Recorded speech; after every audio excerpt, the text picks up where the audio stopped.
Author, a true story by Helen. A long time ago, there lived a 3-year-old author, me. I was the best grocery list writer in the world, and a huge help to my mother.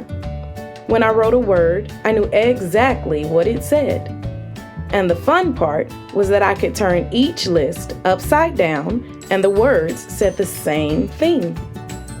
I think I made hundreds of these useful lists for my mother, and she never once said, "No thank you, dear, I have enough." Then I went to school and learned to make what they called real letters.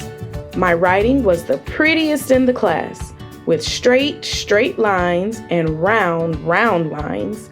It was perfect, and it was perfectly backwards. I didn't just mix up B's and D's.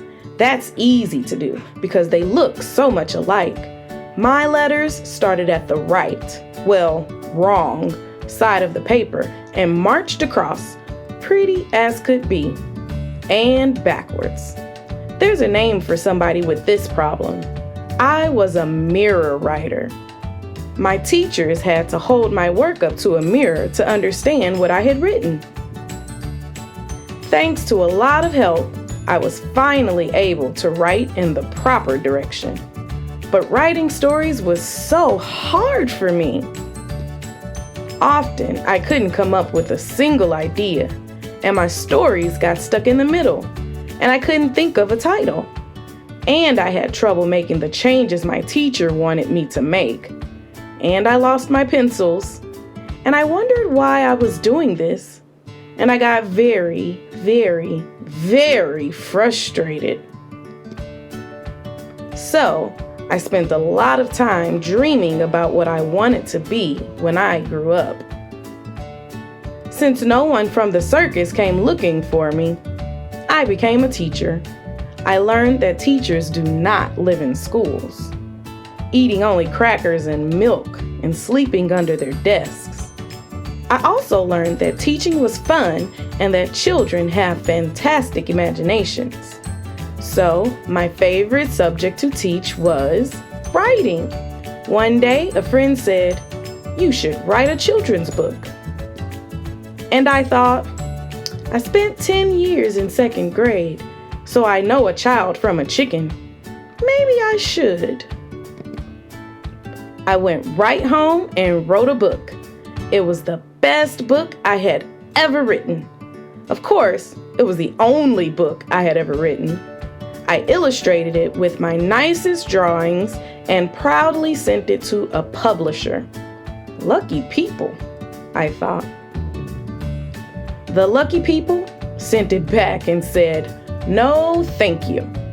That's called a rejection. I decided I'd never write again. Until the next day, when I felt better. I wrote a second book and sent it to a different publisher. The second publisher sent the book back. "No, thank you." I decided I'd never write again. Until the next day, when I felt better. I wrote another book, and another, and another, and another. Practice must have helped each story get a little better, for on my 7th try, no book came back. Just a "yes, please." That's called an acceptance. I was beside myself with joy and excitement. I was the first author I had ever met. I drew the pictures for my first book, and I did the pictures for this book. But usually I work with an illustrator who has been to art school and who can draw bicycles and refrigerators and pigs. This talented person draws what I would if I could. My pig. My illustrator's pig. So, here I am, an author, and every time I sit down to write, perfect words line up in perfect order, and whoop, a perfect book pops out of the computer. Well, not exactly. Sometimes writing stories is so hard for me. I can't come up with a single idea, and my stories get stuck in the middle, and I can't think of a title, and I have trouble making the changes my editor wants me to make, and I lose my pencils, and I wonder why I'm doing this, and I get very, very, very frustrated. But that's sometimes.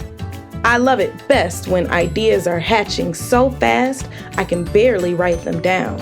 I grab the nearest thing to write on and get so excited I forget what I was doing in the first place. The ideas that come in the middle of the night are hard to read the next day. Not all of the ideas are useful. I keep a whole box full of fizzled thoughts and half-finished books. I call it my fizzle box. Whenever I need an idea, I can go to the box and find wonderful things, just the name I needed. A funny word, a wise lesson. Usually when I first think a book is finished, it really isn't. I keep going over the story again and again, looking for ways to make it better with little changes here and there. I do this until the book has to be printed. Then it's too late to do anything more. The curious rodent. The rodent was curious. Nope. The rodent trembled with curiosity from his tail. Or, how about the rodent's head was stuck in a bag? Could his curiosity have led to this? I used to think that writing had to be done at a special time while sitting at a desk. But slowly I discovered that I could write anytime and anywhere. I especially like to write when I'm bored, because then I'm not anymore. Of course, writing anytime and anywhere sometimes means writing on anything.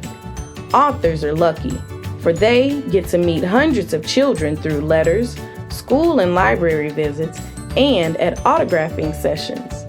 I didn't always like autographing books. The first time I autographed, my table was next to the table of a very famous author. I was not a very famous author. Her line had no end. Mine had no beginning. I'm glad I didn't join the circus. Even though writing is sometimes hard work, it's what I love to do. I never dreamed I'd become an author, so this is better than a dream come true.